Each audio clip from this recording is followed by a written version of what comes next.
This is Festival Pass Stories, a podcast series is told by the people who create and make festivals come to life. You will go behind the stage, kitchen, or studio door to hear the stories of passion and inspiration that started some of the world's most beloved festivals. Hear the startup stories and how an idea went from what if to what's next. All right, friends, welcome back to Festival Pass Stories. It is the place where we take you behind the stage, the studio, and the kitchen door to give you those stories of passion and inspiration that are behind some of the world's most beloved festivals. My guest today is taking behind, or perhaps inside, the bubble, so to speak, the NBA bubble in Orlando during this very bizarre quarantine-shortened yet restarted season to help us kick off the festival known as the NBA Finals. Ladies and gentlemen, please welcome NBA veteran, Indiana Hoops superstar, Jared Jeffries. Jared, I am going to start with the 2020 most difficult question. The answer to this could take us the rest of the time here. How are you? I'm doing great. I mean, right now I got two kids. That's why I'm sitting here on a cell phone. I got two kids doing Zoom calls. We're on the West Coast, so getting computers and bandwidth is pretty interesting. And you get up at 9 in the morning for Zoom calls all day long. Yeah, and Zoom professor. You're a part-time professor now. Yeah, I'm a part-time teacher. I specialize in social studies and American history. Wow. Yes, struggled with most math, but I mean, history, social studies, I got that part locked down. The day I have to teach somebody complex fractions is the day I just give up. I'm like, I'll pay for the tutor. That's awesome. Well, we always want to hear the stories of passion, as I was saying, like behind your craft. And you were Mr. Basketball in a state that is Mr. Basketball itself, Basketball Central, Indiana. And I know you're 6'11", so they can't teach height, but you weren't born 6'11", and you weren't always 6'11". But when did you really start to find that love for hoops? I really started to find my love for basketball when I was probably in like middle school. Middle school was the time that, I kind of developed, and I saw that I could, be good at least a high school level. It was before then, it was just kind of like a kid game. I just played. And then once I was able to get to high school, I was like, all right, man, I can do this. I can be good at this. And then when did you really grow? And then all of a sudden you're like, not only am I good at it, My sophomore year in high school was when everything kind of came together. And I knew then that I was, going to have the ability to at least play college basketball. And then once I got to my senior year in high school, I was like, hey, I have a real chance here to be a pro. And then the idea of playing for Indiana must have been a dream growing up, and then it became a reality. Yeah, I mean, I wanted to play for IU, but growing up, I loved Michigan, I loved Duke, I loved North Carolina, a bunch of different schools.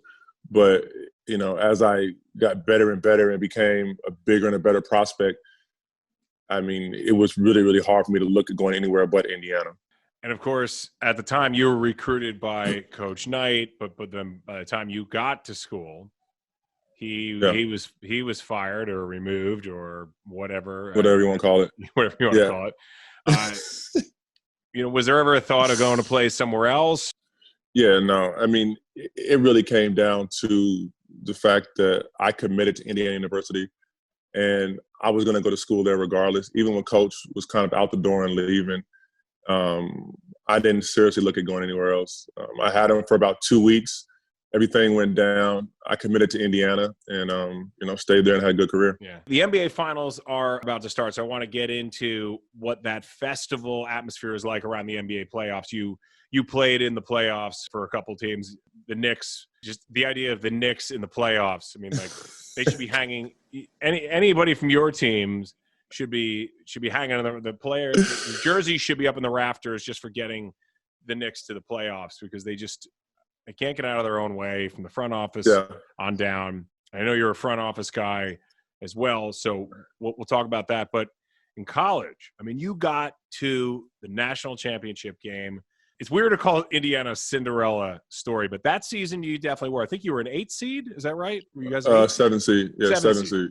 Okay, so not many 7 seeds get to the Final Four, and very, very, very few, if not maybe a couple, have ever played for the national championship. your team, great team effort, but they definitely rode your back, especially in that win against Duke. You get 24 points, 15 boards. That was an upset. That team was picked by many to win the national title that year. But what was the Final Four festival like? What was that like when you guys got there after cutting down the nets and all that goes by? What was that like being part of that festival? I mean, the Final Four is just nonstop. I mean, they always tell you about stuff being bigger than basketball and bigger than the game. I mean, your media requests, your interviews, you're filming all kinds of content, for the opening, for the trailers, for the different networks, for your own school. You have alumni meetings. I mean, by the time the day's over, you're exhausted, go back to the hotel, go to sleep. Then you still got to practice. You still got to get out there and practice and focus on the reason you're there. Your first professional business trip. Yeah, it really is. As a kid, you're 19 years old. Yeah, I mean, you walk into that, and it's a big deal. I mean, every single alumni from your university, the Simon family that does all the malls, Big Scott May, Isaiah, it goes on and on and on about the level of concentration you have to go down there and have a good Final Four. And then you win the national semifinal and you go on to the championship. You guys must have felt invincible heading into that game. Yeah, we did. I mean, going into the Maryland game, that was probably the most confident that we were. We beat Oklahoma. And we felt like for the first time we could actually do this. And it was kind of funny because every single week before that, we were going into it and we were kind of like, maybe we can win, maybe we can't win. Let's just play hard. The Maryland game, for whatever reason, we thought, hey, we could actually do this. Like, let's go out here and play hard and go win a basketball game. And then we'll just skip over how that game ended, but then it's over. Then it's over, and then it's like, is the festival over, or do they expect you to do stuff even though you guys didn't win? Are you expected to still? You still do media, and when you get back, I mean, when we got back to Bloomington, Assembly Hall was full. I mean, so there were 12, 15,000 people that were at Assembly Hall because they wanted to show their respects for we were the first Indiana team since '87 to get to a championship game. We were the first team since '92 to get to the Final Four. So, a 10-year gap and then a 15, 16-year gap. And the whole town and the university really appreciated what we were able to do. So after the Final Four, you're the talk of NBA scouts. When you got back to campus, was there ever another doubt in your mind that you were going to go right to the NBA? In the back of your head, were you saying, yes, the NBA, this is a once-in-a-lifetime chance, but we could also get back here and we could win this thing next year? Was there a pull to stay, or was it just you had to go? There was never. I had decided since about February, like early part of February. My mom's birthday is February 9th, and I remember a bunch of family came in for her birthday, and I honestly don't think I went to class after that. Like I was out because February I didn't go to class. And then March, so then we lost. I got back home to Indiana because I'm from Bloomington. So I got back to my parents' house. Me and my dad went fishing for a week down in Tennessee. And then I came back and held my press conference. And then I was in Florida 8 days at IMG Academy, 8 days after the Final Four, down there training for the draft. Amazing. So your dad is where you got your love of fishing. Was that just right from the start, right? You were a little kid. As soon as you could handle a rod and a reel, you were out there? I mean, my dad and my papa, they got me fishing when I was real little, and I just took off with it and loved it ever since. I mean, it's my favorite hobby, favorite pastime. And so in the summers, it was basketball and fishing. Yeah, and then that's why I lived in Florida for so long. I would go out, fish in the morning a lot of times, and then I would go get all my workouts in. And then if I had time in the afternoon, I'd jump on my boat and go back out in the afternoon. So I'll jump into modern fishing for a second. Your show and your Instagram show, yeah. I guess we could call that a show as well. But are you doing tournaments? Are you doing are there gigantic festivals for fishing besides there are those the White Marlin Open? Yeah, the White Marlin Open, which is in Ocean City, Maryland. So it's the biggest cash payout of I think any fishing tournament in the world. Bisbee is a big one in Cabo. The Bisbee Black and White is another big one. Sport fishing, big sport fishing. Yeah, they're all. But I mean, you can run center console boats.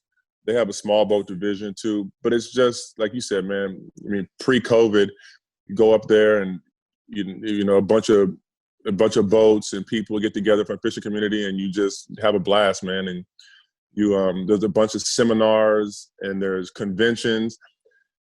It really is amazing that it's its own subculture. It's like anything else in the world. People are so passionate about it. It is a subculture that people love and really follow and get into. Everybody has to social distance, and you can't do any sports or anything. And you're like, but I can go fish. Yeah, I mean, that was built. That was built for social distancing. It's the epitome of social distancing. Go out there, get on a boat. No one can bother you, and you go, a couple miles offshore in the middle of the ocean and come back. And I think that, I mean, I probably fished 10 or 12 times during this whole time of what's going on. You'd like to go out more, but a bunch of the marinas and the gas stations were closed. So that was another complication you had, was being able to get gas and get to the marinas. Oh, that's true. Yeah. Yeah. So I have an idea for a show. You and Bobby Knight go fishing on a boat, talking basketball, talking social justice, talking Indiana hoops and fishing. Can we make that happen? I don't know if we could make it happen, but if we did, it would definitely get viewership. Our viewership numbers would be pretty solid. Well, I know that he recruited you, but you didn't play for him. You've got to have a Bobby Knight story, because anybody who's ever come within 50 yards of the guy has a great Bobby Knight story. You're like, which one can I tell? Yeah, right. Which one can I tell? I mean, I knew him my whole life. So I used to go to a bunch of games growing up. They would give me tickets because I was local. All I had to do was call, and I was able to go to Indiana games. And he asked somebody, and I'm gonna get this wrong, whatever it was, but it's called a weevil, or it's some kind of parasite called a weevil, or some kind of worm or something like that. And he asked everybody in the locker room if they knew what it was. This is either halftime or after a game, and they were struggling. And he went over to one of the players, and he was like, "You know what this is?" And the player was like, "No." And he goes, "Well, that's what the F you are. I guess this parasite or whatever comes out of your butt." And that's how they end up getting it. And he was like, "That's what you are. You're something that comes." And I mean, just the way that his delivery, certain people deliver stories and cuss words and it's like whatever, but he would deliver it in such a manner that it was so either inspiring or degrading, that he was just a master at words and at controlling a room. It really was, man. It was amazing to see somebody that could get up there and speak and talk like him. He was hilarious. The stories are unbelievable, but then they're pretty amazing. When you hear them from the horse's mouth, it's like, yeah, no, they're true. We will fast forward now to the NBA. Now, in your rookie year, you got to play with Michael Jordan. You're drafted number 11. You're playing for the Wizards, and Michael Jordan, the Chicago Bulls legend, 6-time NBA champion, decent baseball player, is suddenly playing for you. You've gone from college now to playing with Michael Jordan. And I would say, I know the NBA, all of a sudden, that's a festival for you. You're part of this every night, every game. We were talking to Jacob Trouba from the Rangers about hockey games being a festival, and Dave Deal from the Giants, and the whole festival around Super Bowl week. But the NBA, man, you're in the arena. There's 23,000 people, I should say. And they're right on top of you. And maybe at that time, Wizards games weren't so crowded. But then number 23 comes to play in Washington, and it's your rookie season, and you're like, I'm going to be the story. But then Michael's there. So you were never going to be the story. A festival. It must have been much more like a circus every night when he was there. Yeah, when he was there, I mean, we're sold out every single game, no matter where we are. He played 82 games that year, which is at 40 years old. What an amazing feat to go out there and play every single game. Like, he wouldn't be playing like every night in the over 40 league, but he's playing in the NBA. Yeah, every single night, man, he would go out there because he knew it was his last game. I mean, his last season. So, I mean, he would get his knee drained. He would, do all of these things. And it was just all the time, man, there was something going on. And he did such a good job of managing the expectations and everything around him. He really did, man. He was amazing at it. I remember It's famous moment where he's diving on the floor after balls and cut his mouth or cut his Yep. chin. And then he's calling out guys to the press afterwards. And people are like, Michael, why can't this team elevate to the next level? And he's like, well, you got guys like me. I'm 40 years old. I'm out there diving after balls. And I believe you were injured at that time when he made that. Yeah. So you weren't at fault. But what did the other younger players feel? Were they like, "Hey, old man, step aside. It's over for you," or? No, I mean it's still Michael Jordan. Yeah. And I mean just the energy that he brought to the game every single night. Every single night, man. He came out, he played hard, he practiced almost every day. His love for the game of basketball was so enormous that you had to, kind of fall in line and fall after him. It really was. So it was straight up respect, and whatever MJ said was. Well, you would still get mad at him. I mean, there were still some guys on the team and, younger guys, and you still get mad and upset because you don't want to be called out in the media like that. But you can't help but have respect for the greatest player ever still playing at that level. You know what I mean? During our pandemic and quarantine watching, we had a lot of stuff on Netflix, Tiger King, whatever. But I was mostly entertained, and maybe it's just the basketball fan in me, but The Last Dance was like you knew the story, and some of the inside stuff was incredible. I mean, you couldn't wait for the next episode of that to come out. Did you? I'm sure you watched it. Yeah, you couldn't have picked a better time. Who didn't watch it, right? Yeah, I mean, you could have picked a better time, and also you never heard it from his mouth. You always hear people like myself and teammates and friends and everybody else around him telling the stories. But when it finally comes from him, it just means that much more. It's Michael Jordan, man. And I think that also helps cement in so many people's eyes, being able to show their children, be able to show their younger brothers, be able to show people that were younger, this is how great this man was. This is what he actually did. This is the greatness that he was able to, achieve. And it dispelled the rumors about his dad being killed because of a gambling debt. It dispelled all these nasty rumors that he never spoke on in the public media. And for the first time ever, he came out and said something about it himself, and everybody was like, "Dang, man! Like we were messed up. That was wrong." He was able to tell his story, and he was, I think he was one of the producers of it, and he was able to control when that content came out. And he's like, "Let's do this now instead of waiting till later in the year." But you know what story that he didn't have to tell, which was the legend of him playing with the flu. And then he comes out and says it was essentially a stomach flu from food poisoning from some bad pizza. And then his trainer who was in the room was like, first of all, the fact that his trainer was letting him eat pizza. I was like, like you're letting him eat pizza before an NBA Finals game? Like, what are you doing? Yeah, that part of it was weird. That was my first time hearing that story, but I mean, maybe I heard a bunch of different stories, but not that one. And the trainer's like, "Hey, Michael wouldn't let us have any of the pizza." And I'm like, "The trainer's eating pizza?" I'm like, "I got to hire this trainer. I want the trainer that's like up late with me, like playing cards, smoking cigars." And that's the guy I want to today. It was great. We played we played poker for 3 hours, ordered some pizza. Hung out till 6 a.m. Pretty good. Not a bad life. Yeah. So the NBA playoffs, now they're in the finals. You know how high the stakes are playing in the playoffs yourselves. But the finals are on an absolutely different level. I remember as a kid, the Super Bowl was one thing, whatever. But when CBS had the finals, it looked so like regal, the writing in script, the finals. NBA finals, and it was always, and the name, it was just the biggest names. There was never never any surprises in the NBA finals. And this year, there's no surprise on one side of the finals. I mean, you put LeBron James and 4 other human beings on a team, they're probably going to get to the finals.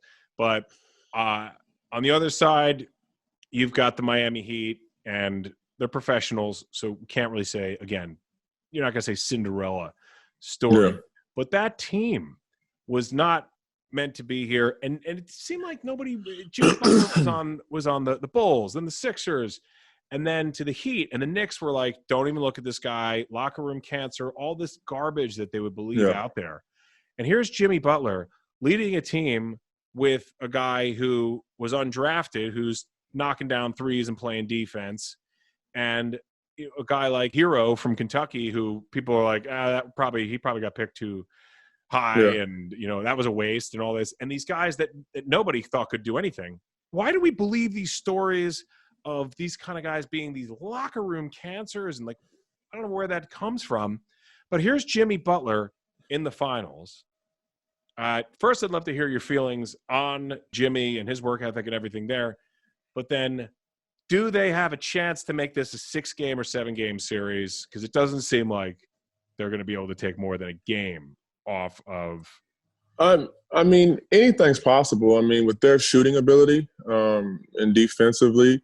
And also, Eric Spoelstra is probably second best coach right now. Wow. I mean, behind Pop?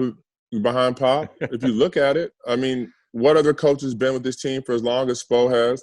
This is his third finals appearance with the same team and 2 rings. And you look what he's consistently done. Even go back to Hassan Whiteside. Like look at Bam. Look at his player development. I mean, people don't give Spo enough credit for the coach that he is. He's a Hall of Fame coach 100%. Like there's not even – he walks in the Hall of Fame, and he deserves it. So you top that, like in this series, he's a better coach than Vogel.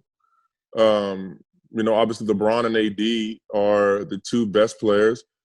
But once you go down the rest of the line, like Miami has a better supporting cast of players than the Lakers do. It just depends on what level LeBron and AD can play at consistently. You saw it last series against Denver. When they really want to turn on and play well, they're a hard matchup to guard. Well, you know the Nuggets very well. Did you talk to anybody down in the bubble? The Nuggets were a surprise, but they are a force to be reckoned with. They've got that 1-2 outside-inside combination with Murray and Jokic. It sounds like a tennis match. Murray versus Andy Murray and Djokovic. Andy Murray versus Djokovic, but Murray Jokic. Did you talk to those guys during that? Or are you in touch with anybody in the bubble? Yeah, I did, man. They'll never do it again. It was absolutely miserable. At first, it's kind of fun because all the teams are there. And then once teams start losing, you got to realize they had a Western Conference and an Eastern Conference kind of bubble. So this last week, it's just the Lakers and the Nuggets, like in the hotel, like all their staffs. You see the same people everywhere. It's not fun, man. Yeah, and you're like 80 days in with like a bunch of dudes just like hanging out every single day together. Like kind of like white collar prison, man. It's pretty tough. Yeah. To football real quick with the quarantine and everything. The 49ers, I looked on the schedule. I was like, 49ers are playing the Jets and then they're playing the Giants. And they stayed here. They stayed in New Jersey for a week.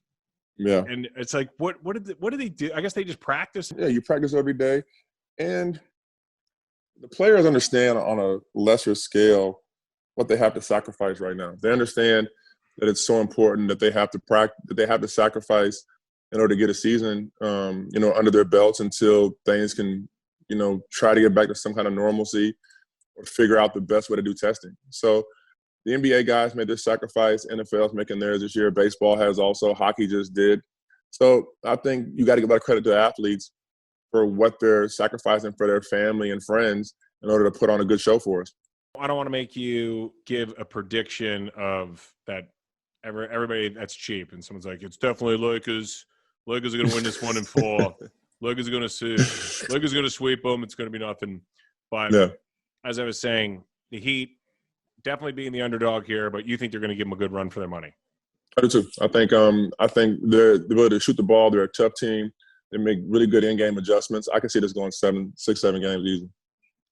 And if you're LeBron and you win another title, even in a weird season like this, they did have a season part of the season beforehand, a good part of the season, and then they finished up. So it's a legitimate championship. There's no doubt about that. Especially with this playoffs, how difficult it must have been mentally. And you still see it doesn't matter if the fans are there or not. These guys are dialed in. These are professional basketball players. they're still missing free throws. The pressure is still there, regardless if there's people with the thunder sticks behind the basket or not. Yeah. People screaming your name or whatever. I was wondering if you heard from any of the players if they actually enjoyed not having the fans there. No. No. Nobody enjoyed it. Not one person. Stop talking about it. Nobody liked it. Terrible. Nobody. It was terrible. Everybody. There was no joy. Yeah. I mean, it was good to play basketball for the first month or two, and then it just progressively got worse and worse. Yeah, and these guys they're brands within their own right. They're personalities. They're celebs. Yeah. They want the fans. They need the fans and the ones that thrive. Not even that, man. Like, from the time you're young, when you're a basketball player, there's always somebody around you. You know, your mom, your brother, your boys. You're a celebrity. You're a rock star. You know, when you go to bed at night, you know, your wife, your girlfriend, you know, or you all your boys like stay in the same house, you do whatever. This is the first time ever, man. You go back to that hotel room, you're just sitting there alone with your thoughts. The average human being doesn't like that. Doesn't like being alone with their thoughts. Yeah. Imagine somebody that's never had to do it. Now you're sitting in there by yourself, just like, you can't play video games for so long. You can only gamble for so long. You can only drink so much every day. At like day 40, it's like you're going to bed at 11 o'clock, 12 o'clock, just laying in bed like, what am I doing here, man? Like, this is wild. But I think within the NBA festival that was the bubble, although festival with no fans, they must have had their own, you mentioned drinking, they must have had their own little wine festival going they had on. everything. No. Like, but I'm saying, then at what point do you take it too far? Like at what point, I mean, you can drink, but I mean, you're drinking every single night, like heavy, like might become a problem at some point.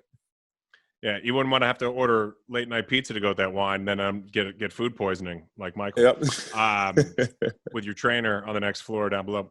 But when did this happen where you just, I don't know what it is, you just don't really associate professional athletes as these, I hate the term onophile, you know, for wine experts. I like to say wino much better. Yep. But when you were playing, were there guys out there that are like, hey, have you tried this cab? Or, hey, you know, we're going to, in the off season, we're going to go and tour some vineyards in France or something like that. Is that, no, did LeBron bring this along? Or I think that there were a lot of guys kind of that were into it, but it's definitely progressed quicker. Like LeBron and his group have done a really good job of kind of bringing that to the forefront for sure. As far as guys that really enjoy, you know, wine and like the wine tasting and stuff like that.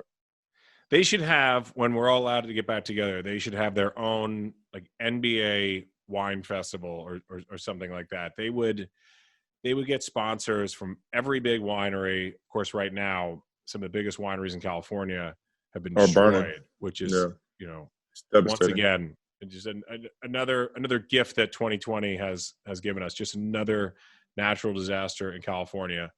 I was talking to somebody yesterday about doing a virtual wine tasting, and we were talking about doing it with a vineyard out in the Hamptons. Yeah. And they were like, well, and I was mentioning we did this thing with Silver Oak Winery. Silver Oak's not a sponsor of this podcast, so that's the last time they're going to get a shout out.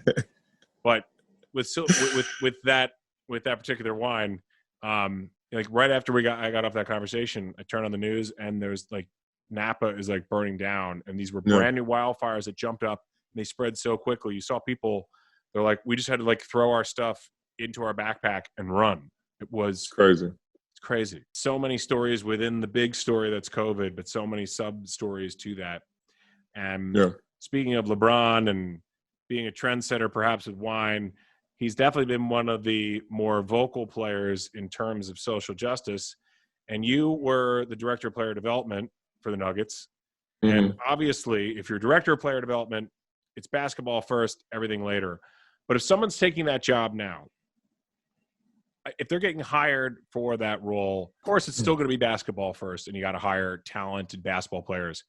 But now it seems that players have to be advocates for social justice. Is that fair? Can you teach a player, or can you help a player develop into this vehicle for social justice as well as a vehicle to bring you a championship? Because that's really your first goal as director of player development. you have to make sure every player educates themselves and finds their own belief system in this and what they're passionate about. Because I think the worst thing you can do as a player is be a follower and like everybody else is doing this, and you make white label statements that you heard from your teammates. I think that, giving players access and resources to be able to educate themselves about what they're truly passionate about is important. And I think that would be the biggest thing that you would want to do, is to make sure that they understand when they go into interviews and they make statements, what are they saying? Are they educated about it? And if those things you check those boxes, then, they can defend themselves. But if they're just saying things, they're regurgitating facts they've heard on the news or from teammates, then sometimes they get themselves in trouble. But it seems like people are listening more to players like LeBron, but players that aren't named LeBron James, to players in other sports as well. So as you and I were discussing offline, this movement is making will hopefully make some change. I think we've seen some change so far, which might be knee jerk. And tonight there's a big presidential debate. This will come up. Whew, talk about sport. Talk about a festival. I can't wait. Yeah. I'm so excited for this.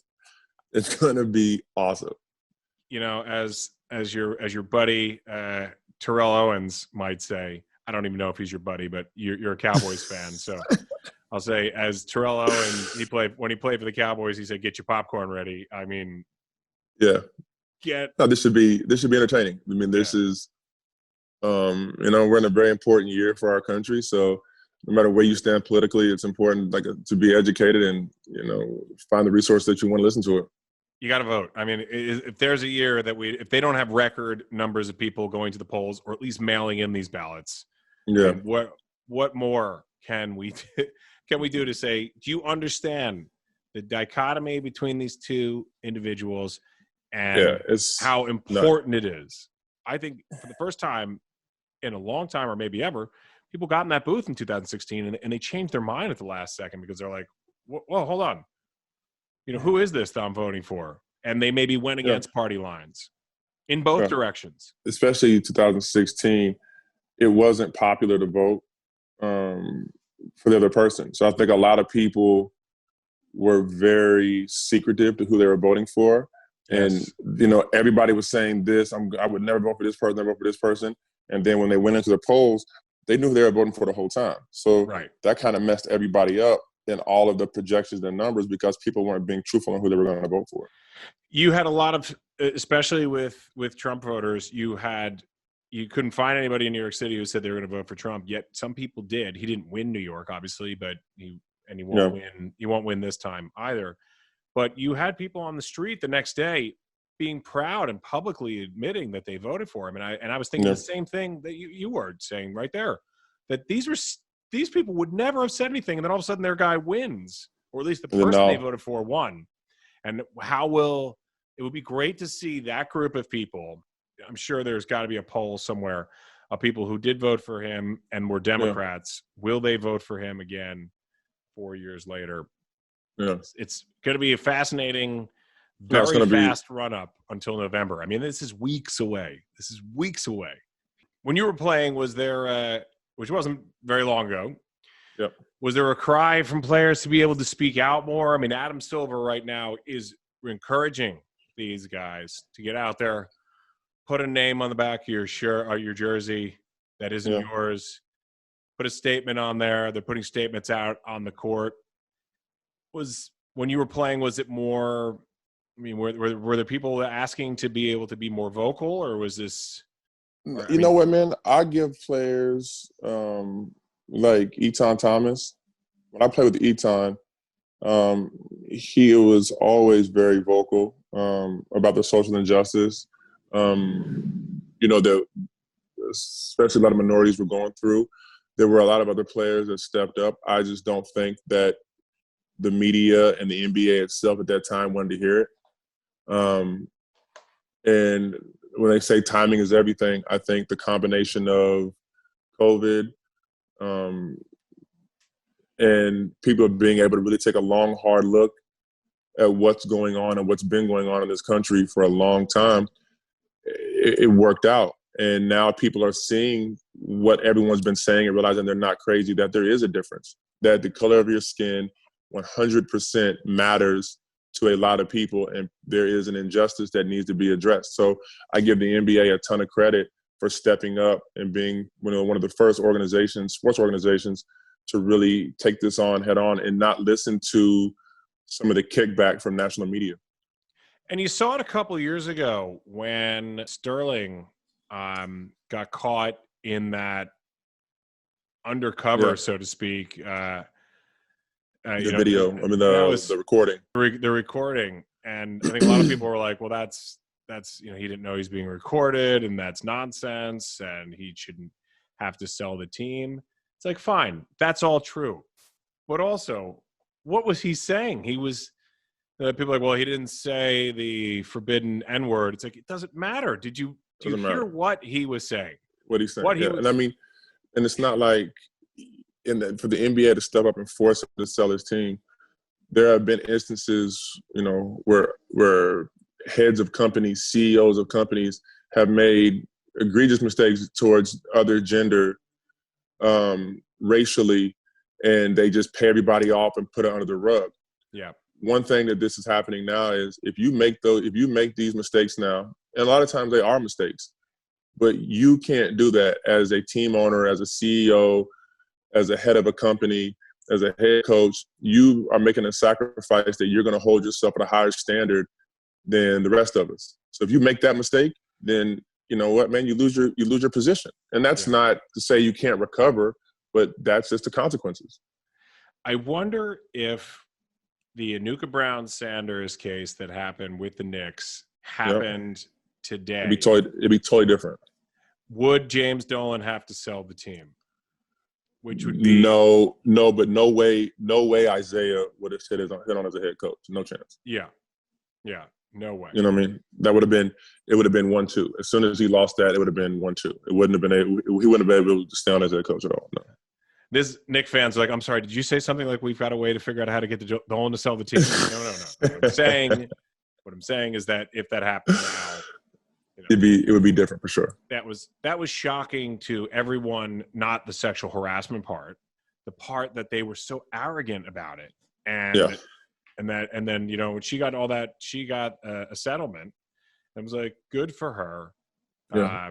And just another black eye for, and I'm not going to say you played for the franchise and it was great when you were there, but it's just, there's been so many incidences where you're just like, who are the people running this organization? Which brings me into the question of what makes a strong general manager besides recruiting LeBron James and 4 robots to get out there and play with him.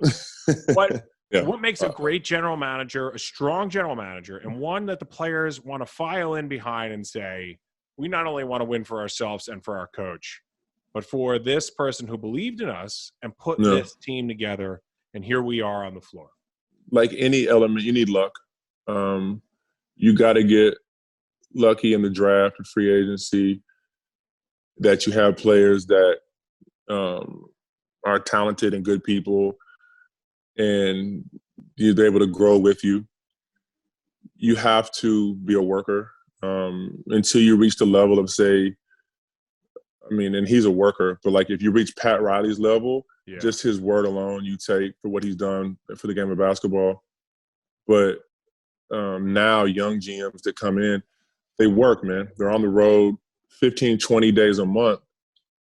And along with traveling with the team, along with scouting, along with calling the players, along with calling every single agent, it's a lot of work. They have to be grinders. They have to be workers.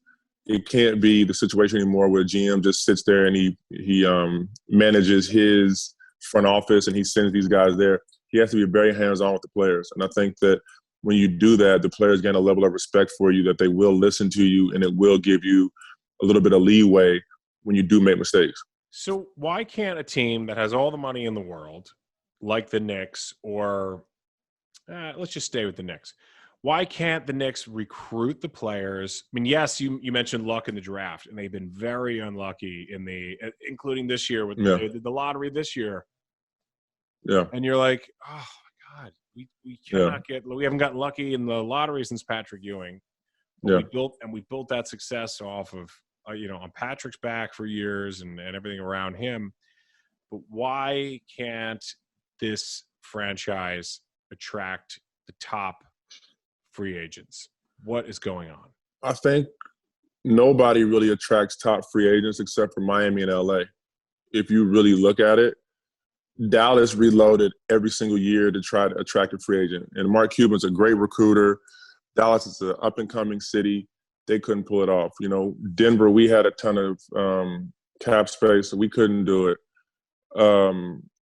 You look around the whole league, everybody has all this cap space every single year. Obviously, Brooklyn did last year. But, I mean, you get a disgruntled Kyrie Irving that wants to leave and Kevin Durant off of an Achilles injury. It's just not how it works. Top-level free agents very, very, very, very rarely leave their team. Mm-hmm. And it's set in place like that because they can make more money. They can get an extra year on their deal. I mean, Kawhi did because he wanted to come back out to L.A. LeBron and Chris Bosh because they wanted to go win a championship in South Florida. Yeah. Like, you just don't – I mean, the Lakers, they got AD, but it was through a trade. If you look around the league of players in their prime that just leave and go to free agent, it's like once every 4 or 5 years. Because a lot of times, like Amari, when he came there, he had the knee injuries. There's just the movement's not there. All right, well, we'll wrap this up with a couple quick questions in a section I like to call COVID Confidential. We talked about fishing. We talked about fishing as being a great sport and an activity to do during a pandemic. I'll take up fishing if we have another pandemic or a second wave of this thing. But you were also heavily involved in esports, which has just exploded. And it's funny when you see some of these guys on CNBC, some of the executives, and they're like, "We're going to go to portfolio manager Steve Johnson. Steve, how are you?" And Steve is sitting there in one of those gaming chairs.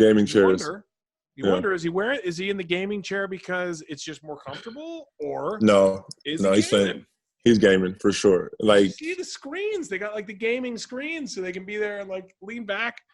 Like, it's awesome. You were involved in a big esports business. Where is this going? The sky's the limit with this thing, wouldn't you say? Yeah, I mean, gaming itself, the sky's the limit. It's only going to get better and better when augmented realities, VR. All this keeps growing more and more. And this generation of kid, like my daughter, she plays Fortnite. My 11-year-old plays it so much. And I mean, she can do all of it. I mean, and just the hand-eye coordination to be able to control it with your left hand and use a mouse with your right and the vocal commands. There is a huge level of skill involved. I can't do it. Like, I got nothing. And then on the fishing side, just real quick, where did you have a private fishing hole that you would go to during your quiet pandemic moments? Shoot, I went to Lake Havasu a few times, and then I fished out here in the Pacific Ocean when I did with one of my boys a few times. So just every now and again, if I get antsy, just get out there and put a line in the water. Besides becoming a professional teacher, teaching history and social studies, was that the those are my 2 courses right now that I'm good at right now. Okay. Yeah. All right. It'd be kind of the same thing, but besides becoming a teacher, did you have any other special talents that you derived? Cooking. I have become cooking because for my kids, I've got good at cooking. What's your specialty? My kids love fish, obviously. So, I mean, pretty much any kind of fish. Catch of the day, whatever you brought home. Whatever I brought home. They finally like salmon. They like sushi. So like if I get like kids like a yellowtail or something like that, I'll make them some kind of sushi out of that. So yeah, I'd been doing a lot of cooking as well, but I can't tell if you're joking or not. I truly have done a lot of cooking. I've been my business as an auctioneer and event host in front of big crowds, that's gone. So it's pretty. That's not happening right now. So we've been converting to virtual events. So I've been doing a bunch of virtual events, but my wife is a banker and she's keeping office hours. So she's in the spare bedroom in there, 9 a.m., 8 a.m. to 6, 7 at night. Yeah. And I'm just like knocking on the door, delivering her meals. And I was like, here you go. She had a full-time chef. So she'd get like a nice smoothie or juice or a poached egg in the morning. Lunch would be like grilled chicken with something, maybe grilled chicken Caesar salads. I made a ton of those. And then maybe put something in the slow cooker during the day, or, she was getting 3 meals a day. I mean, good for her. Look at that. Look at you. I am going to do the COVID Confidential Cookbook. There you go. Man of many talents. Well, ladies and gentlemen, friends of festivals everywhere, Jared Jeffries has broken down the NBA Finals and the Final Four for us as the greatest sports festivals out there. Don't forget to check out the finals. They are coming up. Jared, thank you so much for being here. We appreciate your time. Buddy. We'll see you guys next time on Festival Pass. This is Festival Pass Stories, a podcast series is told by the people who create and make festivals come to life. You will go behind the stage, kitchen, or studio door to hear the stories of passion and inspiration that started some of the world's most beloved festivals. Hear the startup stories and how an idea went from what if to what's next.